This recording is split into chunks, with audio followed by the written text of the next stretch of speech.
Hey guys, how's it going? Hope you're doing well. My name is Crown, and today I'm going to read you some very interesting stories that I hope that you're gonna love. And now, without further ado, let's go!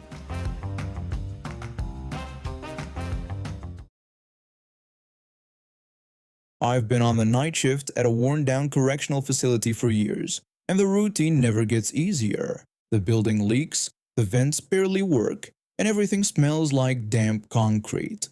After each shift, I head home while the sun is rising, sleep through the day, and get up to do it again.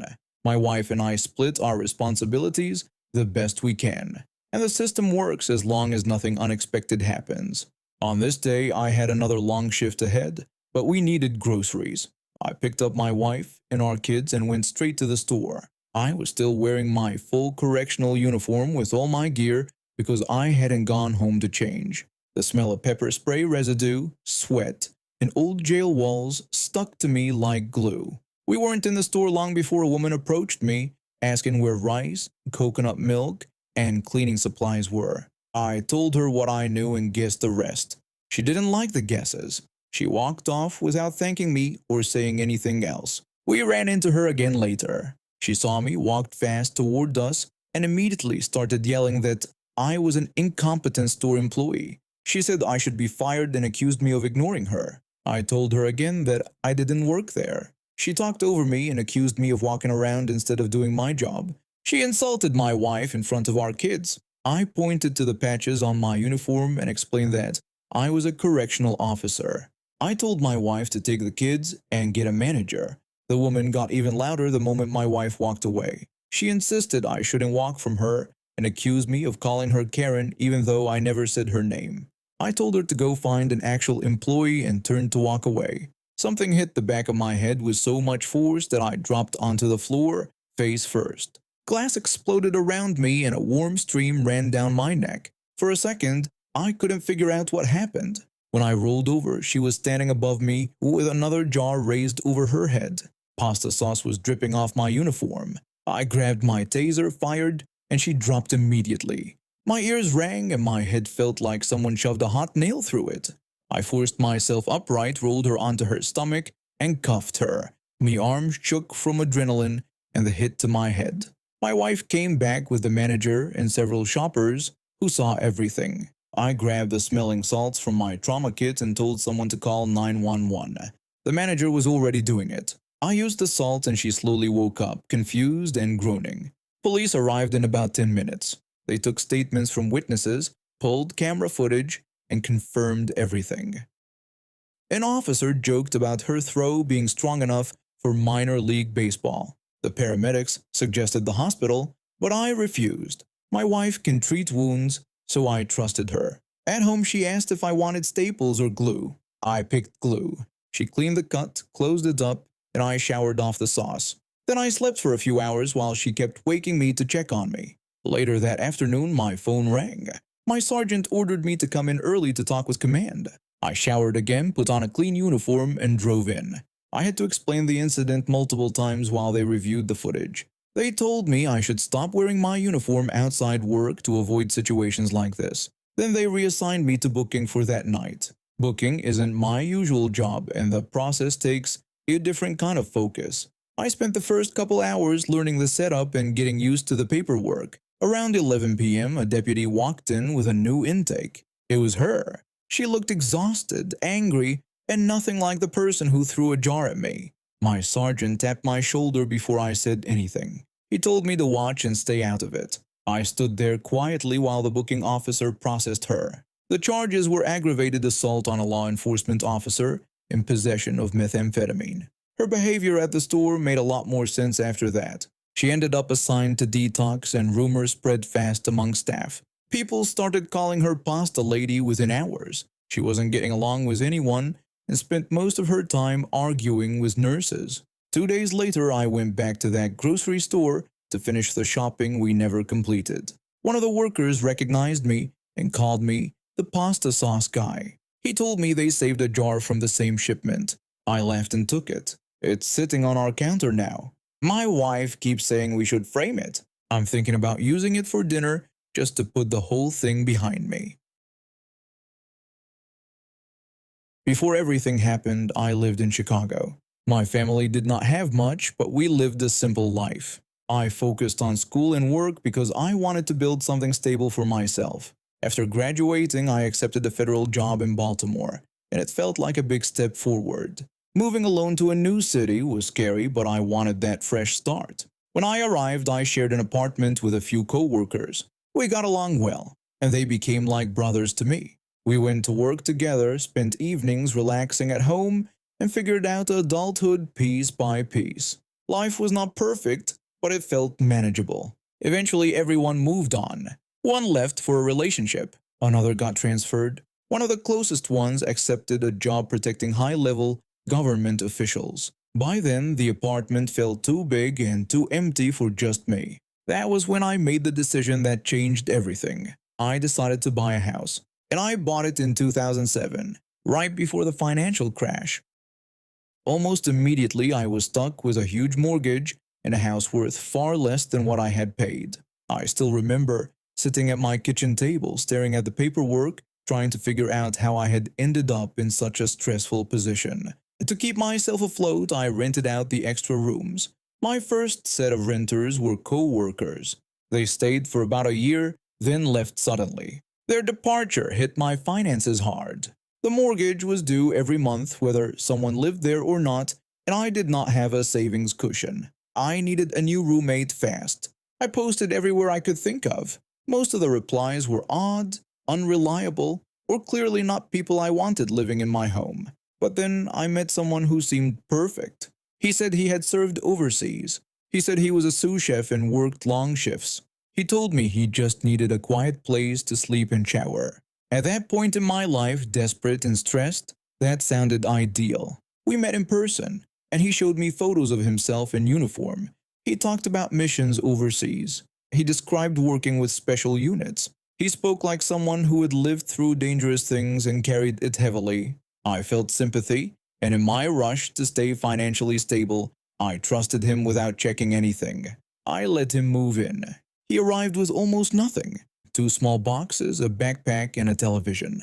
No bed, no furniture. He said he would get a bed soon because he had been staying in different places. I accepted that explanation and focused on the fact that he was supposed to help with the mortgage. Over the next few days, I tried to get to know him. I asked about his time in the service. The surface-level stories sounded real, but the more detailed my questions became, the stranger his answers were. He avoided specific locations. He mixed up very basic military terms. Sometimes he changed the subject entirely. I felt something was wrong, but I pushed it down. Back then, I did not want to believe I had made another mistake during a time when every mistake cost me money. Month 1, he paid his share of the rent on time. Month 2, everything fell apart. He started claiming his paycheck was delayed. He said the restaurant had payroll problems. He said the bank froze his direct deposit. He said he sent money to a friend overseas. Excuse after excuse, and not a single dollar handed over. The mortgage for the middle of the month was coming up, and I realized I would be stuck covering everything alone. My savings at that time were thin because of the collapsing housing market. I could not let this continue. I told him he needed to move out. He acted offended at first, then shrugged as if he never cared about living there anyway. He gathered the tiny amount of things he owned and walked out the same day. When the door closed, I felt a wave of relief, but it did not last long.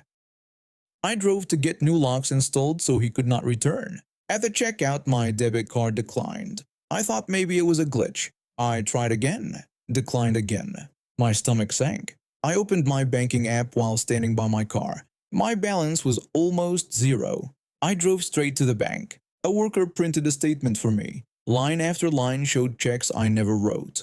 All cashed, all gone. He had stolen an old checkbook. He had written fake checks. He had drained everything. I left the bank filled with shame, fear, and anger. I did not know how I would pay the next mortgage bill. I felt foolish for trusting someone so quickly. That night, I called my close friend who had gone into federal protective work. I told him everything that happened. He asked for details. He asked for screenshots. He asked for the timeline. I could tell he was getting angrier with each thing I explained. He told me his agency also handled financial crimes. Usually bigger stuff, but forged checks were forged checks. He said he would talk to his co-workers. A couple days later, he called again. They had tracked down the people who cashed the forged checks. One of them shared where my ex-roommate would be that night. My friend told me that his team was going to detain him and that I could come watch from a distance if I wanted. I agreed immediately. We went to a crowded restaurant at the harbor. The place was loud, full of tourists, and smelled like fried seafood. My friend and the other agents blended into the crowd wearing regular clothes. Soon the ex-roommate walked in. He acted like he was the center of the world. He told people he was heading overseas again. He waved around cash, pretending he was doing something generous by offering drinks. I knew the cash was stolen from my account. Then it happened. The agents surrounded him suddenly. They revealed who they were. They forced him onto the bar counter. Everyone in the restaurant went silent. People froze with drinks halfway to their mouths. Two large black SUVs rolled up outside. The agents walked him out in handcuffs and put him inside one of them. The restaurant stayed silent until the vehicles drove away. Then the whole place started buzzing in confusion. Later that night, my friend told me the ex-roommate cried during questioning and confessed to everything. He even wrote out a statement admitting he had lied about being in the special military unit he bragged about. Months later, I attended his court hearing. He entered the room wearing a jail uniform, looking smaller than I had ever seen him. He pled guilty to theft and fraud. He was sentenced to 6 months in jail and ordered to repay what he stole. The bank refunded my money after confirming the fraud. It took time and stress, but I managed to keep my house. And the man who tried to lie his way through life and steal from me ended up in jail for it. That moment when the agents dragged him out of that busy restaurant is something I will never forget. Spring tours always changed the rhythm of the entire campus. Every hallway became louder, every building suddenly looked cleaner, and every department acted like it was the crown jewel of the university. For engineering students like me and my roommate, the timing of these tours always seemed to collide with our busiest weeks. We were both exhausted from tutoring sessions that lasted far longer than usual. Freshmen always struggled around this part of the semester, especially with circuits and thermodynamics. Since we were required to stay until every student finished, we barely made it to the lab in time to start our report that counted as 10% of our grade. We pushed through the delivery boxes scattered everywhere and powered up the old lab computer. The engineering lab itself was known for being a working disaster zone. Equipment from previous semesters still sat half disassembled on shelves. Random tools had no assigned places, and maintenance rarely came unless something was smoking. Students often joked that the only safety rule in the building was to avoid touching anything that buzzed. The new delivery boxes simply made an already cluttered space worse. We started working anyway, hoping nothing else would slow us down. About 15 minutes after sitting down, the dean walked in with a kind of confidence that suggested he believed the whole building existed for his personal speeches. He demanded the lab be cleaned immediately because a tour group would arrive soon. He insisted the mess had to be gone or he would make sure our instructor gave us zeros on the report. He walked out before we could say anything else. We had no choice but to adjust. Moments later, our lab instructor came in and quietly told us he would try to extend the report deadline by an hour. We knew the online system confused him, but the effort mattered. We split tasks. My roommate handled the physical cleanup, and I wrote the remaining sections of the report. While I typed, I tried to ignore how old the lab equipment was. Some of the computers still ran outdated programs that crashed if you opened too many windows. Half the wiring diagrams on the walls were from older versions of our coursework. Even the ventilation system made a slight rattling noise whenever someone used a soldering iron. These details were things the dean would never mention during his speeches, even though students dealt with them daily. I submitted the report with 3 minutes left. I joined my roommate, and he reminded me not to use the box crusher after my past mistakes with it. I opened a box of breathing masks, joking about the dean's obsession with presentation, and my roommate looked tired of my jokes. Still, the masks gave me an idea. The layout of the engineering building made strange pranks possible. It was built into a hill, so depending on where you stood, the first and second floors could both be ground level. Two sets of double doors faced each other on the east side, with another entrance on the south side leading to stairs that looped back toward the lab. Students used these paths all the time to avoid crowded hallways. It also meant someone could run out one door and come back through another before anyone noticed. My roommate understood immediately when I explained the idea. We finished cleaning the lab and started preparing. We put on full safety gear, looking more like a specialized containment team than students. I filled a beaker with warm water and dish soap until it foamed intensely. My roommate wrapped wires around the voltmeter and covered it with foil to make it look unstable. He dipped the fire extinguisher nozzle into soap suds so it looked recently used. We crouched behind the lab doors and looked out through the gap. The dean stood outside with a group of families. He was explaining how the lab was the safest, most advanced room in the department. He never mentioned the outdated equipment or the fact that half the machines only worked after being smacked lightly. Prospective students stood around looking bored, and younger siblings tugged at their parents' sleeves. That was the moment we ran for it. We burst through the doors and sprinted up the hill, waving props and shouting warnings. Foam spilled everywhere from the beaker as we ran. The tour group reacted instantly. Students scattered across the lawn. Parents shouted for their kids to follow them. Several teenagers ran faster than athletes on the track team. The dean froze, unsure what had just happened. My roommate and I looped around and re-entered through the south door, then ran down the back stairs to the lab. We removed the safety gear, washed the foam from the beaker, put the extinguisher back, and sat at a table pretending to study. 5 minutes later, the dean returned with the group. He rushed the tour through the lab without giving them time to look around. A few of the younger kids peeked at us and tried not to laugh. A few days later, the dean called us both to his office. He gave a long lecture about responsibility and the school's appearance. He talked about how the department's reputation depended on order and discipline. He complained that students did not appreciate how much work went into arranging these tours. When he paused, I asked whether the issue was the cleanliness or the tour's memorability. He ended the meeting immediately. Later that week, the engineering department quietly updated the student handbook. The students were not allowed to handle lab supplies without a faculty member present. My roommate and I were specifically banned from helping with cleanup in any engineering lab. The report we turned in earned me an A, and the instructor later told us he had never seen the dean move that fast in years. Even though the campus never found out what truly happened that day, the story spread among engineering students and became a quiet legend for new tutoring staff.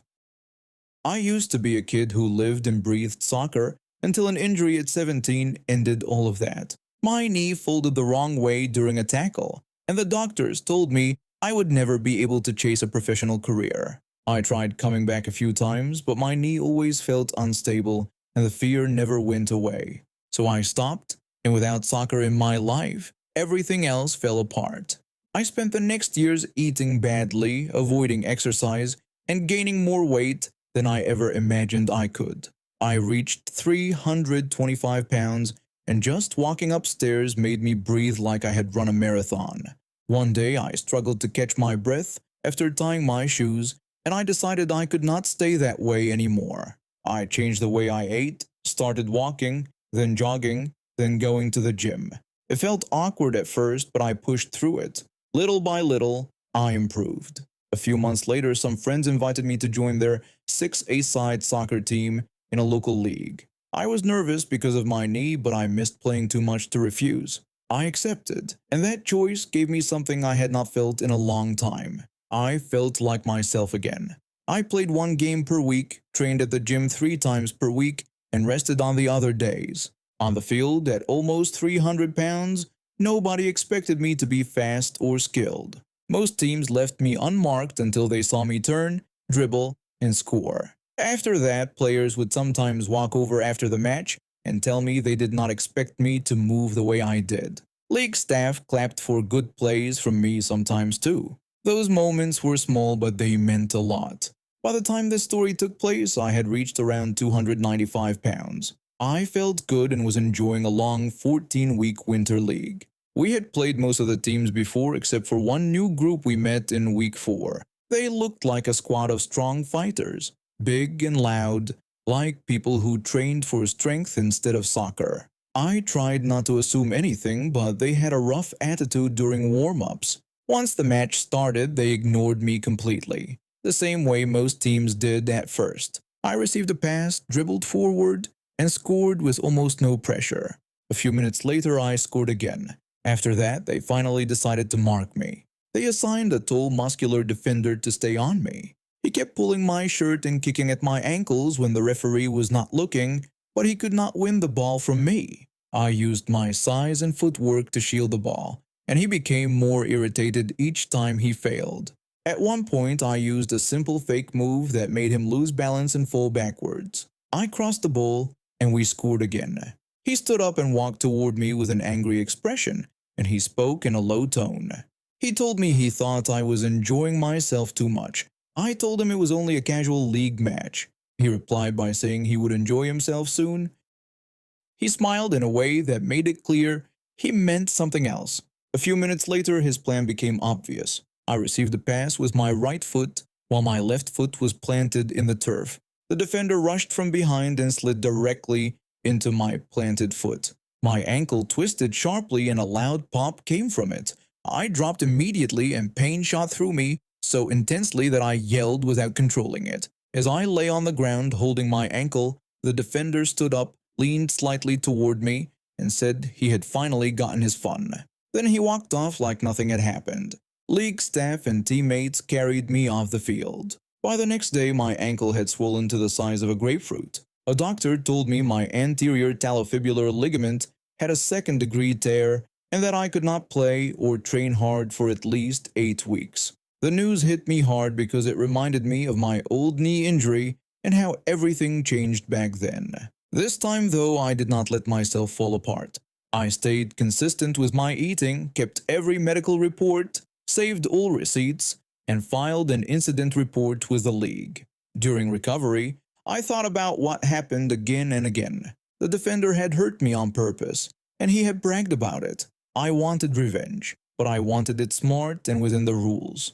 I planned carefully while doing every physical therapy session exactly as instructed. My goal was to be ready for the last match of the season when we would play his team again. 9 weeks later, I was cleared to return 2 weeks earlier than expected.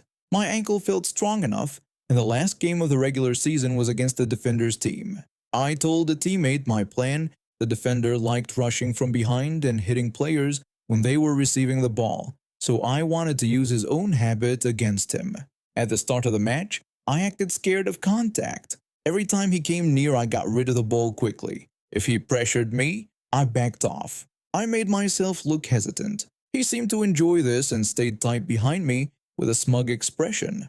Around 20 minutes in, we got a corner kick. My teammate went to take it, but the defender and I were not lined up correctly, so the ball was not sent. It happened a second and third time. Finally, on the fourth corner near halftime, everything was right. My teammate looked at me and gave a small nod. The defender was 2 steps behind me, exactly where I needed him to be. The corner kick came in above my head height. Instead of jumping toward it, I planted both feet and leaned backward sharply, bracing for the hit. The defender had already sprinted forward at full speed, expecting to smash into my back like he always did. He ran straight into the back of my head. I heard a clear crack that was not mine. We both fell. I came down partly on top of him and my elbow hit his eyebrow. When I rolled to my side, I saw his nose bent to one side, bleeding heavily. The cut over his eyebrow was open too. I called for the first aid kit and told the staff I knew how to help. I sat him up and tilted his head slightly to slow the bleeding. When I checked his nose with 2 fingers, he screamed from the pain, confirming it was broken. An ambulance arrived a few minutes later and took him away. I stayed in the game, scored 3 goals, and we won. That win put us in the playoffs. Later that night, the defender claimed he would sue me and said I had injured him on purpose. The league reviewed the footage and told me that he had run into me from behind while I stood my ground and that I was not responsible for his injury. They dismissed his claim completely. Then my lawyer sent him a letter explaining that I was suing him for the injury he caused me 9 weeks earlier. We included doctor reports, physical therapy notes, medical receipts, and the original league incident report stating that his tackle had been illegal and deliberate. The league banned him from the league after reviewing everything. He paid me $2,300 for my medical costs. We played his team again in the playoffs, beat them, and won the league. My ankle healed, I kept losing weight, and he ended up banned and stuck with a broken nose and a scar to remember it. And now we have reached the end of today's stories. Thank you for watching, and see you next time.